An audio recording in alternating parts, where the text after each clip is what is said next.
Hey guys, Dirt and Rust here. I got another pocket knife to show you. This is a Colonial Electricians knife. It's got the main blade here, which is a spear point.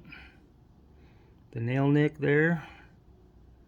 Got your Tang stamp, Colonial Prov USA.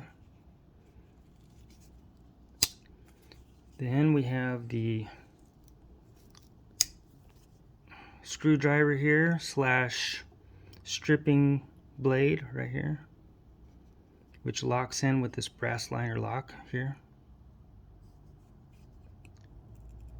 Unlock it there. Snaps in pretty good. It's got saw cut Delrin scales here, black scales.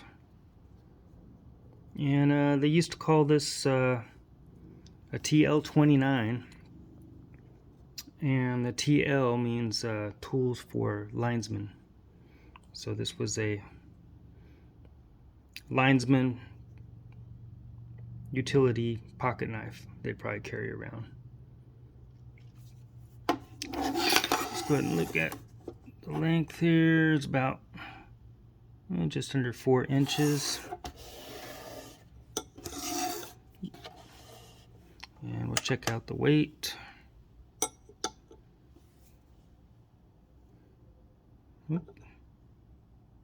Oh, okay, 3.3 ounces.